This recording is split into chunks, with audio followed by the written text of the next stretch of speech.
শৈশৱতে নিৰ্যাতনৰ বলি হৈছিলো হোষ্টেলত ডাঙৰ দীঘল হলো এখন অচিনাকি চহৰত অকলে বাস কৰিছিলো মই আটাইতকৈ বিশ্বাসত লোৱা লোকসকলৰ পৰা প্ৰবঞ্চিত হৈছিলো মোৰ ভাতৃক হেৰুৱালো প্ৰাক্তন প্ৰেমিকক হেৰুৱালো দেউতাক হেৰুৱালো মই দেখাত যেনেকুৱা তেনেধৰণে মোক মতা হৈছিল আৰু মই ভাল পোৱা পুৰুষজনৰ সৈতে থকা বাবে মোক বিচাৰ কৰা হৈছিল তেন্তে ইয়াৰ পাছতো যদি তুমি দেখা যে মই আশাবাদী হৈ জীয়াই আছো তেন্তে জানি থোৱা যে হেয়াই হৈছো মই তুমি নিজকে ভাল পোৱা এই তাৎপৰ্যপূৰ্ণ ভাষ্য আগবঢ়াইছে ৰাষ্ট্ৰীয় প্ৰেক্ষাপটত চৰ্চিত এগৰাকী অসম কন্যাই নাম তেওঁৰ অংকিতা কোঁৱৰ বলিউডৰ জনপ্ৰিয় অভিনেতা মডেল তথা ফিটনেছ বিশেষজ্ঞ মিলিন্দ সুমনৰ পত্নী অংকিতাই এটা ইনষ্টাগ্ৰাম পোষ্টৰ যোগেৰে দিয়া এই ভাষ্যই চৰ্চা লাভ কৰা দেখা গৈছে ইনষ্টাগ্ৰাম পোষ্টত অংকিতাই নিজৰ জীৱনকালত লাভ কৰি অহা সামাজিক আৰু ব্যক্তিগত আঘাতসমূহ উল্লেখ কৰিছে ইয়াৰ দ্বাৰা জানিব পাৰি যে তেওঁ শৈশৱৰে পৰা বৰ্তমানলৈকে কিদৰে মানসিক নিৰ্যাতনৰ বলি হৈও জীৱন সংগ্ৰামত ব্ৰতী হৈ আছে অংকিতাৰ বয়স বৰ্তমান ৩০ বছৰ আনহাতে তেওঁৰ স্বামী মিলিন্দ সুমনৰ বয়স হৈছে ৫৫ বছৰ ২০১৮ চনত অংকিতাই মিলিন্দ সুমনৰ সৈতে বিবাহপাশত আবদ্ধ হৈছিল অংকিতাৰ প্ৰাক্তন প্ৰেমিকৰ মৃত্যুৰ পাছতে তেওঁ মিলিন্দ সুমনৰ সৈতে যোগাযোগ হয় কিন্তু তেওঁলোকৰ প্ৰেমক লৈ বিভিন্নজনে সামাজিক মাধ্যমযোগে উপহাস তথা ট্ৰলিং কৰে ইয়াৰ কাৰণ হ'ল তেওঁলোকৰ বয়সৰ মাজত বৃহৎ তফাত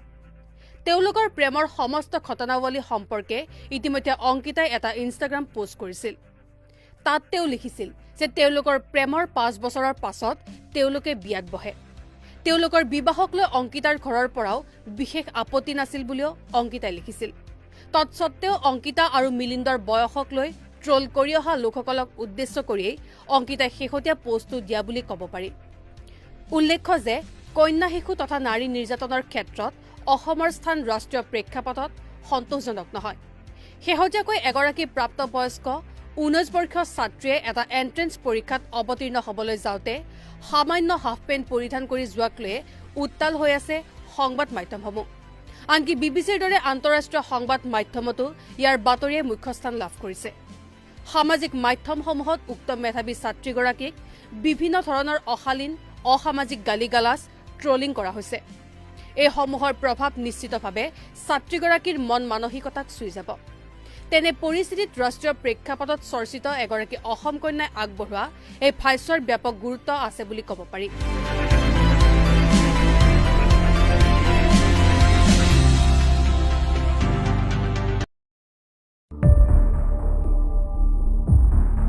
আপোনাৰ সন্তানে বাৰু অনলাইন গেম খেলে নেকি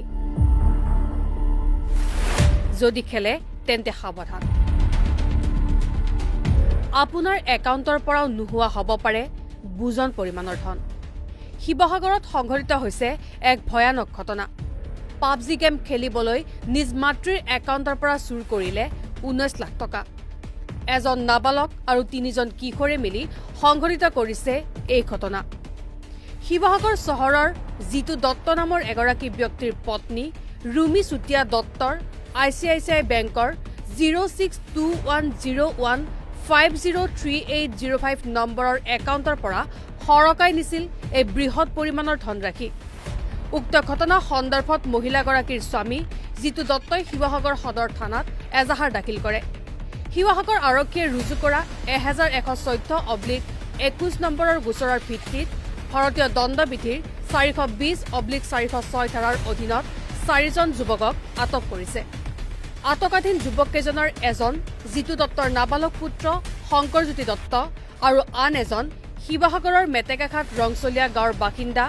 20 বছৰীয়া নিপুৰাজ গগৈ বুলি জানিব পৰা গৈছে আচলতে এই নাবালক ল'ৰা যোনজন শংকৰজ্যোতি দত্ত তেওঁ পাবজি খেলে আৰু তেওঁ নজনাকৈ তেওঁ কেইজনমান সহযোগী অনলাইনতে চিনাকি হোৱা তেওঁলোকে মাকৰ একাউণ্টৰ পৰা কিছু প্ৰলোভন দি প্ৰায় 19 লাখ টকা এতিয়া ইনভেষ্টিগেশ্যন অৱশ্যে চলি আছে বিষয়টো গতিকে এজাহাৰৰ ভিত্তিতে মই কৈছোঁ তো সেই সম্পৰ্কে অভিযোগ আহিছে গতিকে পইচাটো যিহেতু একাউণ্টৰ পৰা নাই হোৱা হৈছে গতিকে যিকেইজন ইয়াত আপোনাৰ অনুসন্ধানত বৰ্তমানলৈকে ওলাইছে তেওঁলোকৰ পৰাই তেওঁলোকৰ একাউণ্টত ট্ৰেন্সফাৰ হোৱাৰ তথ্য আমি দেখা পাইছোঁ আৰু সেই বিষয়টো অনুসন্ধান চলি আছে। গতিকে এই যি কেছ ৰুজু হৈছে, গোচৰ ৰুজু হৈছে, ইয়াৰ উচিত তদন্ত প্ৰক্ৰিয়া চলিব। গতিকে নাবালক হোৱাৰ বাবে তেওঁলোকৰ কাৰণে আজি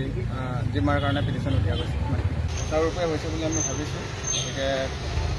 অনুসন্ধান ভালকৈ হওক, আমিও এইটো আশা কৰিছোঁ। আৰু এই যে আপোনাৰ যিটো অফেন্স হৈছে, গতিকে এইটোৰ কাৰণে মাক দেউতাকসকলেও সচেতন হ'ব লাগে। সেই বিষয়ে আমি কিহৰ কাৰণে খৰচ কৰিছে এইটো বস্তুটো? এইটো পাবজিৰ আপোনাৰ কিছুমান বস্তু পাৰ্চেছ কৰিছে তাৰ পৰা, সেইবুলি আমি গম পাইছোঁ। আৰু বাকীখিনি অনুসন্ধানত ওলাব। এজাহাৰখন কোনে দিছিল? এজাহাৰখন শশাংকৰ দেউতাক, যাৰ একাউণ্টৰ পৰা গৈছে তেওঁৰ হাজবেণ্ডে দিছে। কেইজনক এতিয়ালৈকে আৰক্ষীয়ে পিক আপ কৰিছে? এতিয়ালৈকে আমি জনাত 4জনক কৰিছোঁ। আমাৰ ডক্টৰ হিমন্ত বিশ্ব শৰ্মা ডাঙৰীয়া অসমৰ মুখ্যমন্ত্ৰী, তেখেতে মুখ্যমন্ত্ৰী হোৱাৰ পিছত এটা কথা মানে খুব গুৰুত্ব সহকাৰে লৈছে। সেইটো হ'ল অকল আমাৰ আন্তঃগাঁথনি উন্নত হ'লেই নহ'ব, আমাৰ মানে বিভিন্ন দিশত আমি আগবাঢ়ি গ'লেই নহ'ব। আমাৰ অসমৰ যি খিলঞ্জীয়া মানুহ, এই খিলঞ্জীয়া মানুহসকলৰ যিটো আপোনাৰ কলা সংস্কৃতি ভাষা, এইবিলাকো আমি উন্নত কৰিব লাগিব আৰু সেইবিলাক আমি সুৰক্ষিত কৰি ৰাখিব লাগিব। ইয়াৰ পিছত এইবোৰ আমি আনিও জানিব পৰাকৈ প্ৰচাৰ কৰিব পাৰিব লাগিব। গতিকে সেইটোৰ কাৰণে চৰকাৰে বহুত কৰিবলগীয়া আছে। আৰু যিহেতু বিভিন্ন বিভাগৰ দ্বাৰা এই দিশৰ কামটো কৰিব নোৱাৰে, তাৰ কাৰণে মুখ্যমন্ত্ৰী ডাঙৰীয়াই এতিয়া নতুনকৈ indigenous tribal faith and culture বুলি এটা বিভাগ খুলিছে। আৰু যিটো বিভাগৰ দ্বাৰা অসমৰ ঐতিহাসিক জেগা, যিবিলাক আৰ্কলজিকেল ছাইট আছে, সেইটোও আপোনাৰ সুৰক্ষিত কৰা। আমাৰ মহাভাৰতৰ বানাসুৰৰ তেজপুৰৰ যিটো অগ্নিগড়, ইয়াৰ পৰা আৰম্ভ কৰি আপোনাৰ ভীষ্মক নগৰ, আজি চদিয়া এতিয়া অৰুণাচলত গ'ল, য'ত ভীষ্মক ৰাজা আৰু ৰুক্মিণী তাৰেই আছিলে আৰু তাৰ পৰাই শ্ৰীকৃষ্ণই লৈ গৈছিলে। আজি কামাখ্যা মন্দিৰ যিটো নৰকাসুৰে কৰিছিলে আৰু ভগদত্ত তেওঁৰ ল'ৰা মহাভাৰতৰ মানে যুদ্ধত, কুৰুক্ষেত্ৰ যুদ্ধত মানে ভাগ লৈছিলে, এইবোৰ যিখিনি তাত আছে। আজি ইয়াৰ অসমৰ যিটো মানে কি কয় ভূমিপুত্ৰ কছাৰীসকলৰ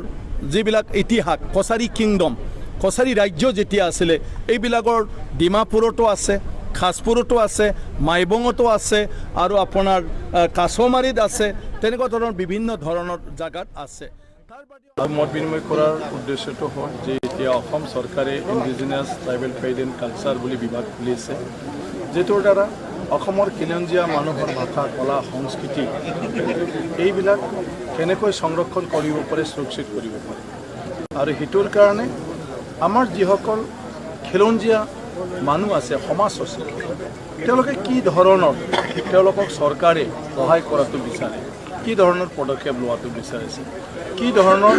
মানে প্ৰজেক্ট বা আঁচনিবোৰ কৰি দিলে তেওঁলোকৰ কাৰণে এই দিশত আগবাঢ়ি যোৱাত উপকাৰ